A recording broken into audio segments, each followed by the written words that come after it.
स्वागत है आप सभी विद्यार्थियों का आपके अपने ऑनलाइन प्लेटफॉर्म गुरुकुल एकेडमी में।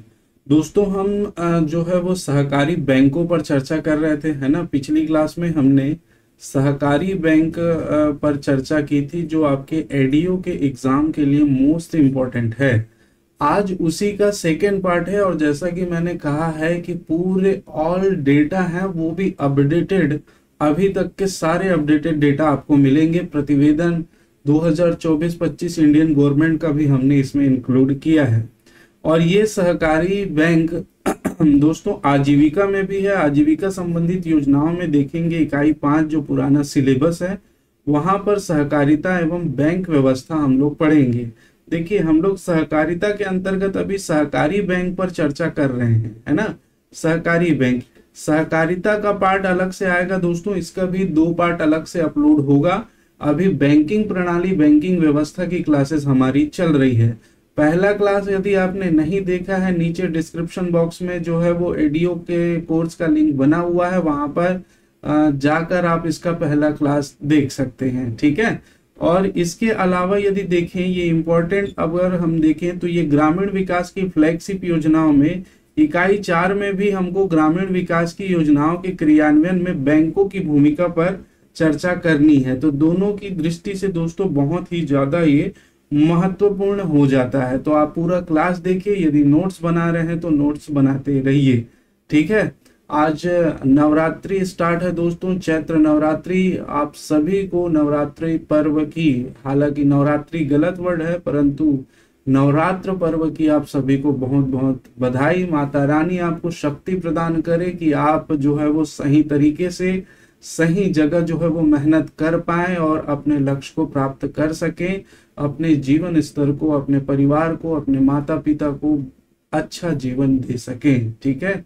तो चलिए आज की कक्षा हम स्टार्ट करते हैं।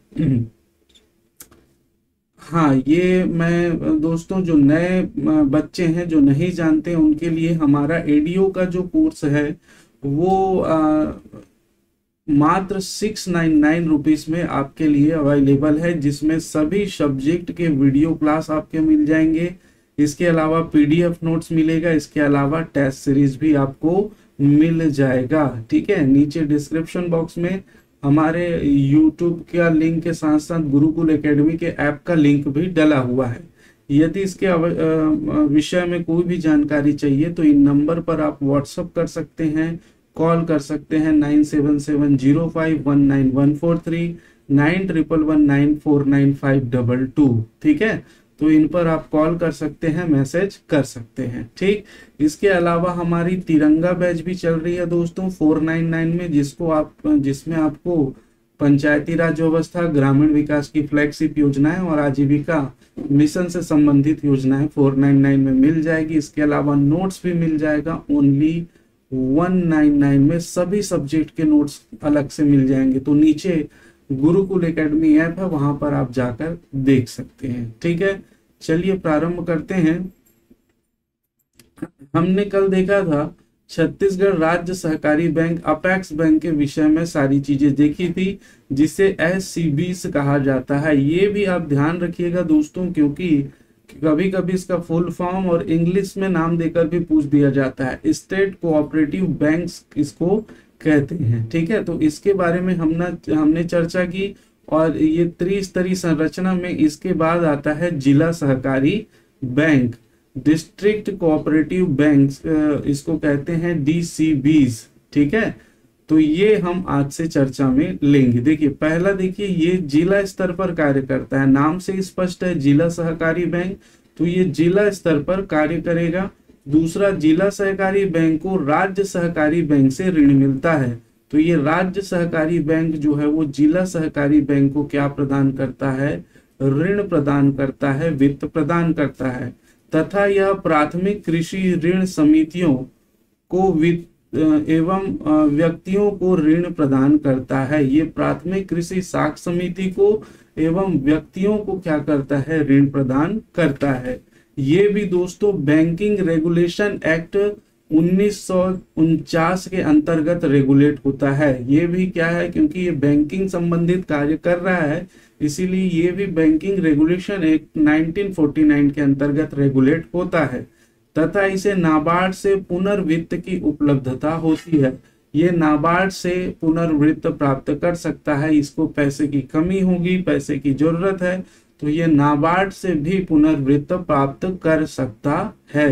तो जिला सहकारी बैंक के बारे में इतना याद रखेंगे। जिला स्तर पर कार्य करेगा। जिला सहकारी बैंक को राज्य सहकारी बैंक वित्त उपलब्ध कराएगा, ऋण उपलब्ध कराएगा। ये जो है वो प्राथमिक कृषि साख समितियां होती हैं, उनको ऋण उपलब्ध कराता है। बैंकिंग रेगुलेशन एक्ट 1949 के अंतर्गत रेगुलेट होता है तथा नाबार्ड से भी पुनर्वित्त प्राप्त कर सकता है। ठीक है, तो ये सारी चीजें आप याद रखेंगे जिला सहकारी बैंक। इसमें से तो कम क्वेश्चन दोस्तों, लेकिन सबसे ज्यादा जो पूछा जाता है इससे प्राथमिक कृषि साख समिति, जिसे हम प्राथमिक कृषि ऋण समिति या प्राइमरी एग्रीकल्चर क्रेडिट सोसाइटीज के नाम से जानते हैं, और इसको कहते हैं पैक्स।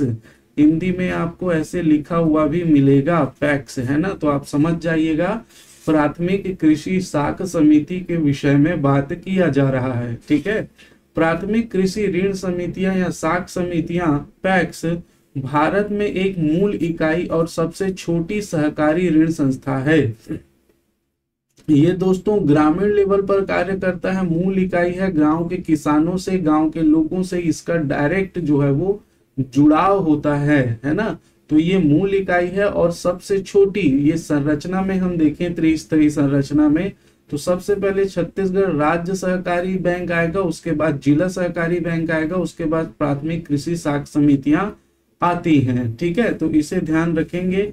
ये ग्राम पंचायत और ग्राम स्तर पर कार्य करती हैं, इंपॉर्टेंट है। ये ग्राम पंचायत तथा ग्राम स्तर पर कार्य करती हैं, ध्यान रखिएगा।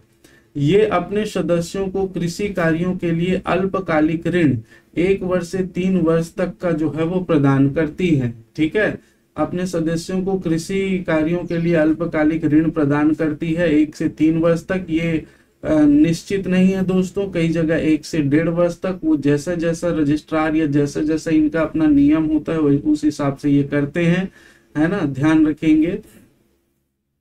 तो इसको ये अल्पकालिक ऋण प्रदान करते हैं, ये इंपॉर्टेंट है। दूसरा देखिए, ये जमा स्वीकार करते हैं और ऋण प्रदान करते हैं। हमने देखा आप यहाँ पर जमा कर सकते हैं और आपको जो है वो ऋण भी मिलेगा, आप जमा भी कर सकते हैं, ऋण भी मिलेगा। परंतु विशेष तौर पर याद रखिए आप वहां के सदस्य होने चाहिए, है ना, शेयर धारक होने चाहिए।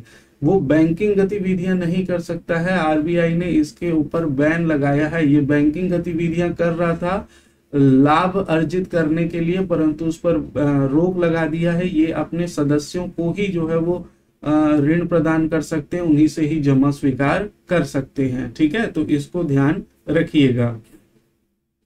नेक्स्ट देखिए, यहां पर ध्यान दीजिएगा, इंपॉर्टेंट है दोस्तों, देश में 1 लाख से भी अधिक पैक्स हैं पूरे देश में। वर्तमान डाटा है दोस्तों, ये लेटेस्ट डाटा है, याद रखेंगे। देश में 1 लाख से भी अधिक पैक्स प्राथमिक कृषि साख समितियां हैं, जिनके प्रत्यक्ष रूप से लगभग 13 करोड़ छोटे और सीमांत किसान जुड़े हुए हैं। 1 लाख पैक्स में कितने जुड़े हैं? 13 करोड़ छोटे और सीमांत किसान जो है वो जुड़े हुए हैं। देश में कितने पैक्स अभी संचालित हैं? तो लगभग 1 लाख। ठीक है, तो इसको आप ध्यान रखिएगा।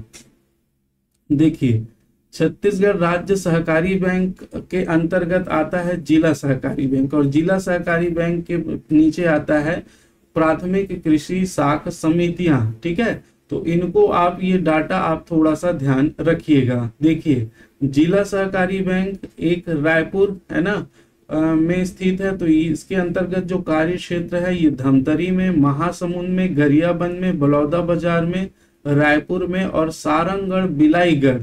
ये अपने 5 जिलों के अलावा एक याद रखिएगा, ये सारंगगढ़ बिलाईगढ़ वाला जो रायगढ़ से अलग हुआ है, बिलासपुर संभाग के अंतर्गत आता है, वहां भी इनका कार्य क्षेत्र है। इसकी इन जिलों में शाखाएं कितनी हैं दोस्तों? तो 75 शाखाएं संचालित हैं, इंपॉर्टेंट नहीं है। और कृषि साख समितियां इसके अंतर्गत कितनी आती हैं? तो 550 सबसे ज्यादा इसी के अंतर्गत संचालित हैं। हम देखेंगे दुर्ग में, तो दुर्ग से बालोद, बेमेतरा और दुर्ग इसका कार्य क्षेत्र है और इसके 74 जो शाखाएं हैं संचालित हैं। 311 प्राथमिक कृषि साख समितियां इसके अंतर्गत आती हैं। नेक्स्ट हम बात करें दोस्तों बिलासपुर में, तो बिलासपुर में बिलासपुर, मुंगेली, जांजगीर चांपा, कोरबा, गौरेला, पेंड्रा, मरवाही और शक्ति, ये सभी जो है वो किसके अंतर्गत आती हैं? बिलासपुर जिला सहकारी बैंक के अंतर्गत ये इन जिलों में इसका कार्य क्षेत्र है। शाखाएं कितनी हैं? तो 59 शाखाएं हैं और इसके अंतर्गत 430 प्राथमिक कृषि साख सहकारी समितियां जो है वो संचालित हैं।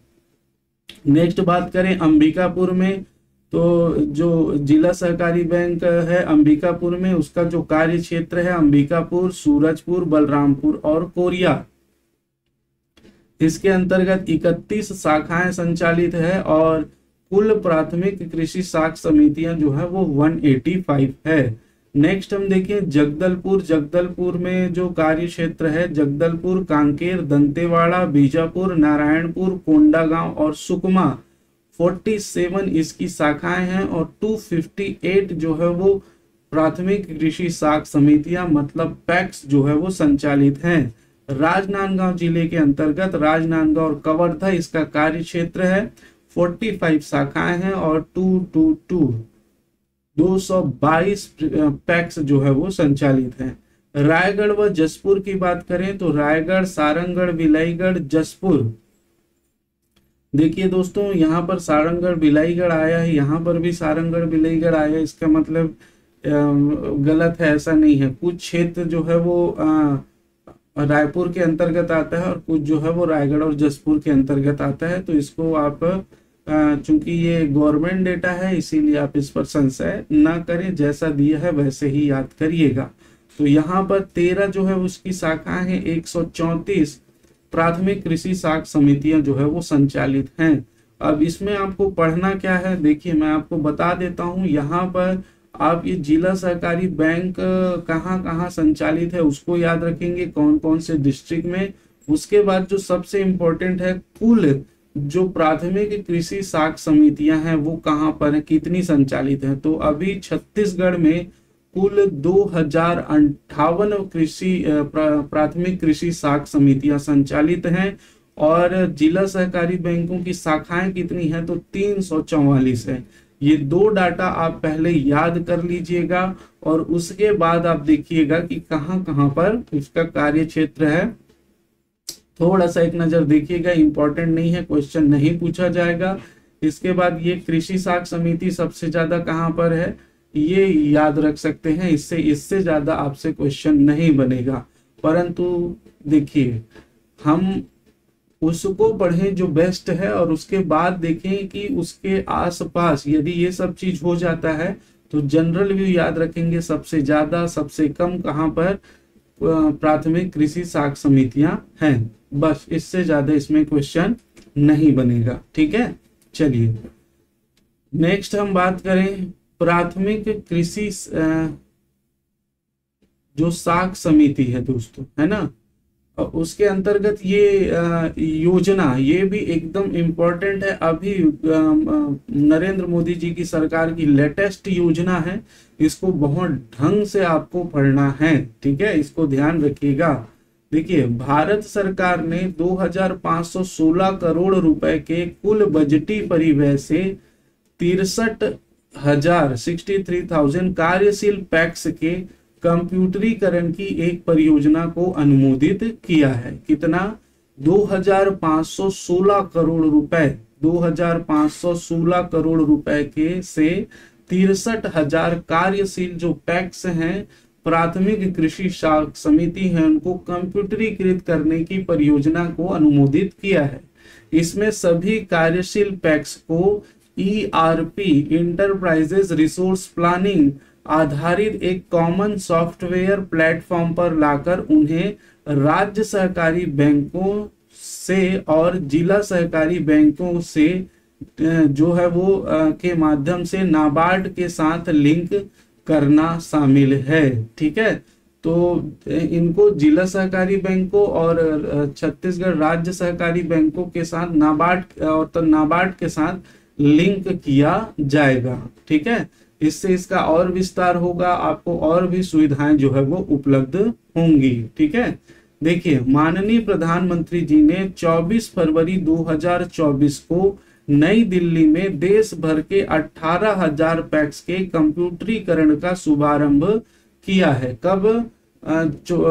24 फरवरी 2024 को देश भर के 18,000, करना कितना है? 6300 को। ठीक है, 2,516 करोड़ रुपए इसमें खर्च आएगा। ये देख रहे हैं, सहकार से समृद्धि ई पैक्स के अन्न भंडारण, सहकारिता क्षेत्र में विश्व की सबसे बड़ी अन्न भंडारण योजना पैक्स के कंप्यूटरीकरण का उद्घाटन श्री मोदी जी कर रहे हैं। ठीक, यहाँ पर देखिए वर्तमान में प्रदेश में कुल 2058 प्राथमिक कृषि साख समितियां संचालित हैं, सबसे ज्यादा रायपुर में, ध्यान रखेंगे। नेक्स्ट देखिए अल्पकालीन कृषि साख संरचना के माध्यम से कृषकों को ऋण वितरण किया जा रहा है, उसके संबंध में जो डाटाएं हैं वो ध्यान रखिएगा, इंपॉर्टेंट है। देखिए अल्पकालीन कृषि साख समितियां संरचना वही के माध्यम से कृषकों को ऋण दिया जाता है, आपको भली भांति पता है। राज्य शासन द्वारा कृषकों के आर्थिक हितों के संवर्धन हेतु कृषि ऋणों के ब्याज दर में लगातार कमी आई है। ये बहुत ढंग से याद रखिएगा, लगातार कमी आई है।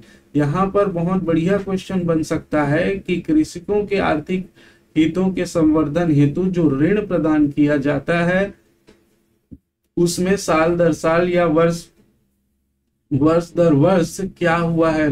लगातार कमी आई है, लगातार वृद्धि हुई है, कभी वृद्धि कभी कमी हुई है या स्थिर रहा है। बहुत ढंग से याद रखेंगे, लगातार कमी आई है। वर्षवार कृषकों को दिए गए कृषि ऋण पर प्रचलित ब्याज दर निम्नानुसार है। देखिए 2004-5 से 5-6 में देखेंगे तो 9% ब्याज दर पर कृषि ऋण दिया जाता था।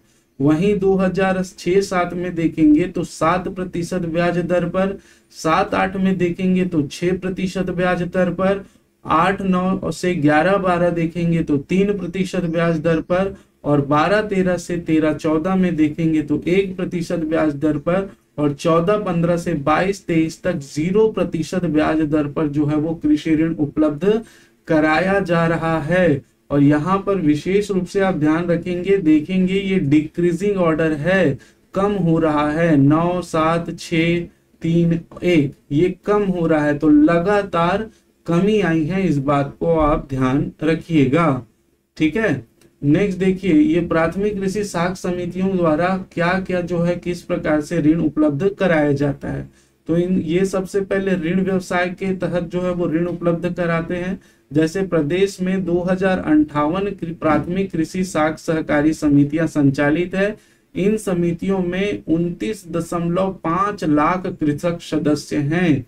कितने सदस्य हैं? 29.5 लाख कृषक सदस्य हैं, ध्यान रखिएगा। ठीक है, 29.05 लाख कृषक सदस्य हैं। और इससे पहले हमने देश में पढ़ा है, देश में, ठीक है, देश में कितना है दोस्तों? तो आप जानते हैं देश में 1 लाख पैक्स संचालित है, जिसके सदस्य कितने हैं अभी हमने पढ़ा है, जरा आप कमेंट करके बताइएगा कि इसके सदस्य कितने हैं। ठीक, तो यहाँ पर छत्तीसगढ़ की बात की जा रही है। छत्तीसगढ़ में 2058 प्राथमिक कृषि साख समितियां संचालित हैं और इन समितियों में 29.05 लाख कृषक सदस्य हैं।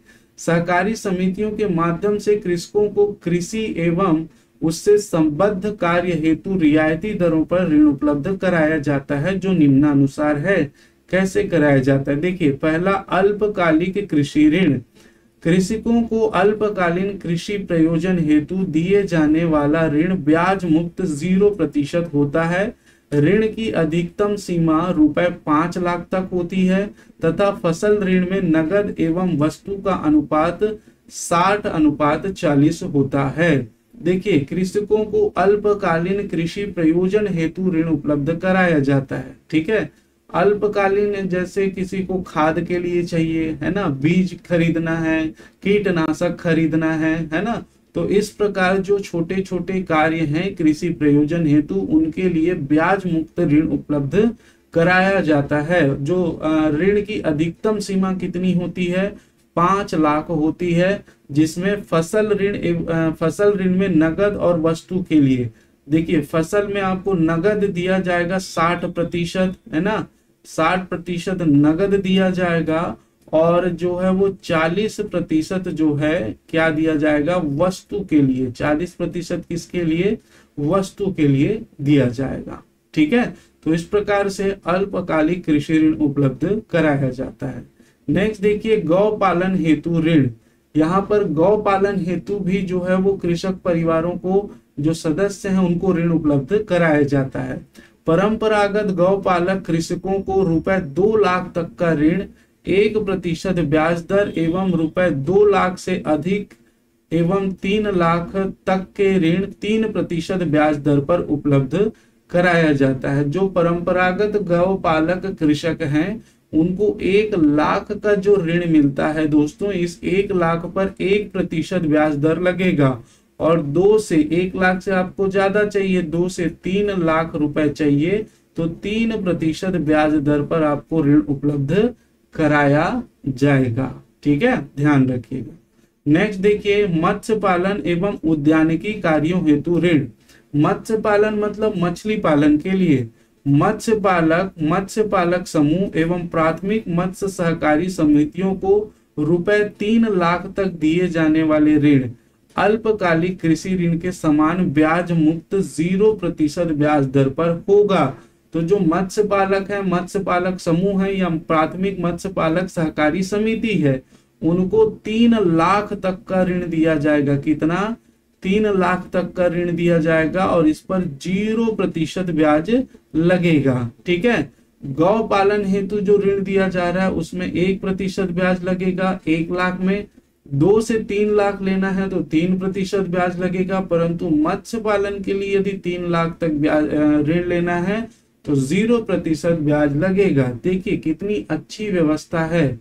गौ पालन के लिए आप ऋण लेंगे तो ब्याज लगेगा, और मछली पालना है तो आपको ब्याज नहीं लगेगा। चलिए, जैसा भी है। नेक्स्ट देखिए, उद्यानिकी कार्यों हेतु। ठीक है, उद्यानिकी कृषकों हेतु दिए जाने वाले अल्पकालीन ऋण ₹3 लाख की सीमा तक ब्याज मुक्त 0% दर रहेगा।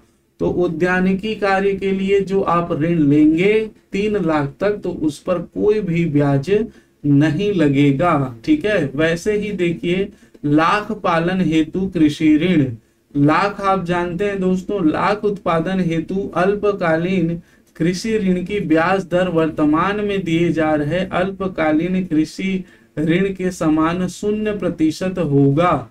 तो इसमें जो आपको ऋण दिया जाएगा, कृषि ऋण की ब्याज दर वर्तमान में दिए जा रहे जो अल्पकालीन कृषि ऋण के समान 0% होगा। 0% के लिए आपको मिलेगा लाख पालन हेतु।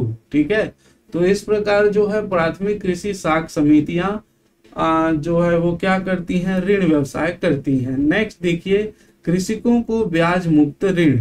कृषकों को प्राथमिक कृषि साख सहकारी समितियों के माध्यम से दिनांक 1/4/2014 से 1 अप्रैल 2014 से ब्याज मुक्त अल्पकालिक कृषि ऋण उपलब्ध कराया जा रहा है, जो हमने देखा है। वर्षवार ऋण वितरण की स्थिति निम्नानुसार है। तो यहाँ पर देखिए, वर्ष 2023-24 में अप्रैल 2023 से सितंबर 2023 तक जो है वो ऋण वितरण का जो लक्ष्य था 6100 करोड़ था। ऋण वितरण राशि इतना करोड़ जो है वो बांटा गया। कृषक संख्या 15 लाख, पूर्ति प्रतिशत 115.41।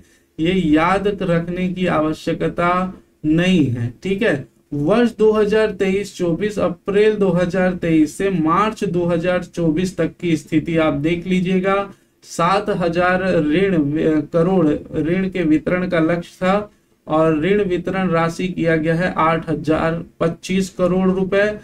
कितने किसानों को? तो सेम 15.23 लाख किसानों को जो है वो किया गया है। पूर्ति की प्रतिशत आप देख रहे हैं, जितना पूर्ति किया जाना था उससे ज्यादा किया गया है, 114.65% है। और थोड़ा सा इस डाटा को भी आप देख लीजिएगा, 7300 करोड़ है और अभी कम बांटा गया है, 15.21 लाख किसानों को सितंबर तक का डाटा है इसलिए, और 94.98% तक की पूर्ति की जा चुकी है। ठीक है, तो ये थोड़ा सा डाटा वाली चीजें आप ध्यान रखिएगा, है ना। डाटा पढ़ने में परेशानी होती है तो आप डेली डेली पढ़िएगा। प्रदेश में 2058 कृषक साख समितियों के माध्यम से कृषकों को रासायनिक उर्वरक का वितरण किया जाता है। इसको भी याद रखेंगे, इनको रासायनिक उर्वरक का भी वितरण जो है वो किया जाता है। ठीक है, चलिए इसके बाद छत्तीसगढ़ में हम देखेंगे बैंकिंग प्रणाली। हमने अभी देखा सहकारी बैंक को स्थिति और सहकारी बैंक का डाटा। अब हम देखेंगे छत्तीसगढ़ बैंकिंग प्रणाली।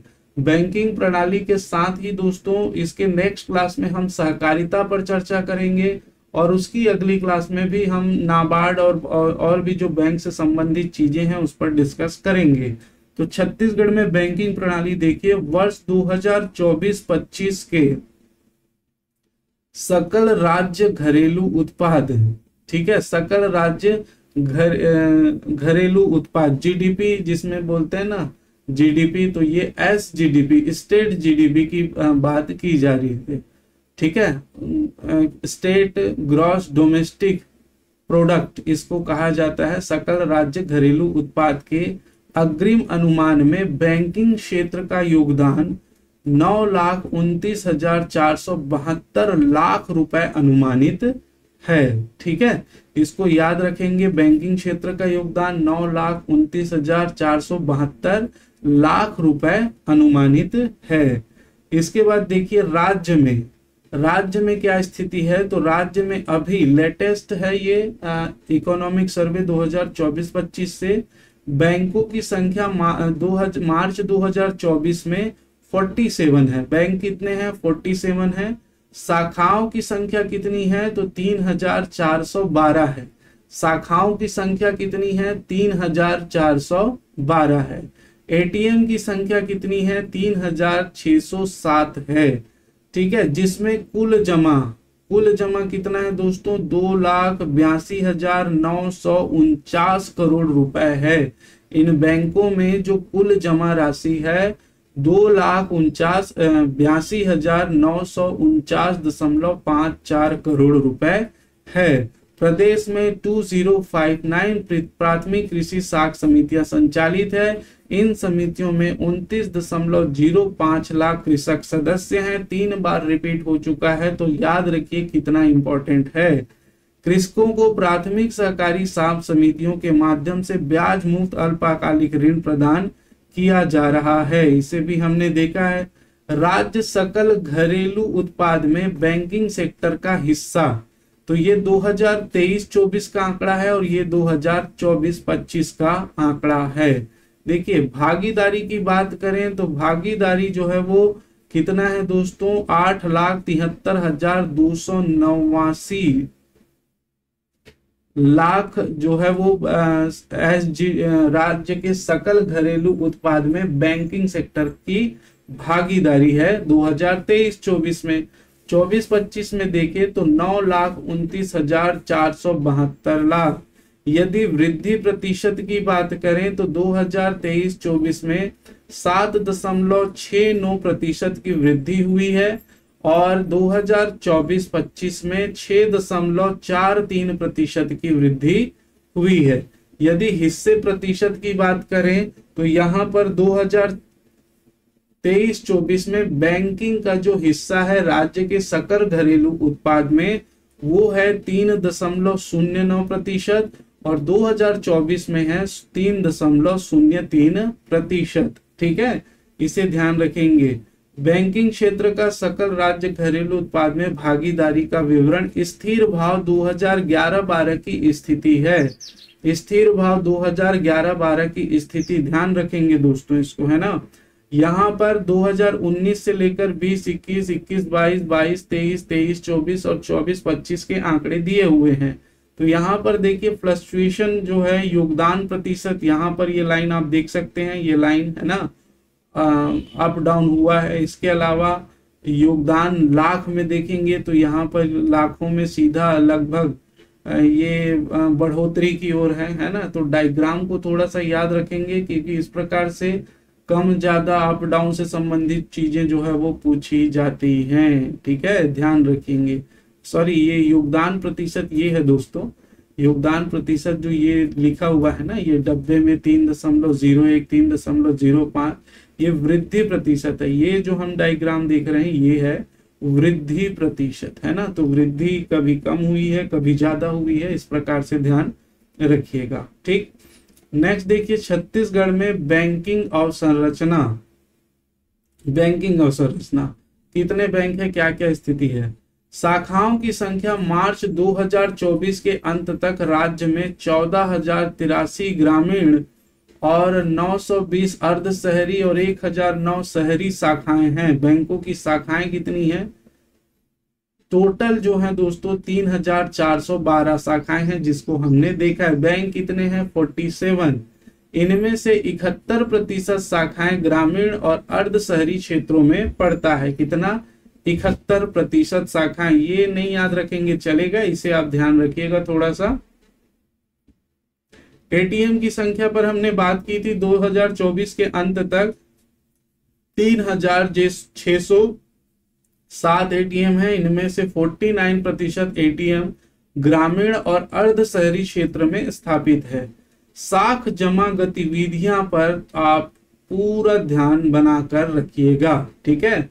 लेटेस्ट डाटा है, कहीं नहीं आपको ये किसमें मिल जाएगा, इकोनॉमिक सर्वे 2024-25 में मिल जाएगा, परंतु उसमें से पढ़ना किस किस को है इसको थोड़ा सा ध्यान रखिएगा, ठीक है। देखिए सबसे पहले बात करें बैंकों की संख्या, तो मार्च 2023 में 47 थी, मार्च 2024 में भी 47 है। शाखाओं की संख्या की बात करें, बैंक की शाखाएं कितनी हैं, तो 3,338 शाखाएं थी मार्च 2023 में, अभी बढ़कर वो 3,412 शाखाएं हो गई है मार्च 2024 में। एटीएम की संख्या की बात करें तो 3,491 एटीएम थे मार्च 2023 तक, मार्च 2024 में 3,629 एटीएम हो चुके हैं। कुल जमा की बात की जाए तो 2,37,871.8 जो है वो करोड़ रुपए जमा थे, जो मार्च 2024 में 2,82,949 करोड़ रुपए जमा हैं। तो जमा में जो है वो कुल वृद्धि कितनी हुई है, क्योंकि वृद्धि से प्रश्न पूछे जाते हैं, कमी से प्रश्न पूछे जाते हैं, मैंने बार बार बताया है। तो कुल कितनी वृद्धि हुई है, तो 18.94% की वृद्धि आप देखेंगे 2023 से 24 की स्थिति में, ठीक है। तो ये इंपॉर्टेंट है, आप ध्यान रखिएगा।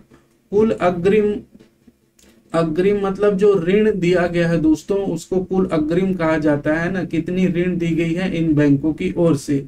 तो कुल अग्रिम जो 2024 में 1,71,173.6 करोड़ रुपए दी गई थी, और यहाँ पर 2,02,413 करोड़ रुपए जो है वो ऋण के रूप में दिया गया है, ठीक है। तो यहाँ पर वृद्धि प्रतिशत देखेंगे कितना वृद्धि हुआ है, तो 18.26% की वृद्धि हुई है। कितनी वृद्धि हुई है, 18.26% की वृद्धि हुई है, ठीक है।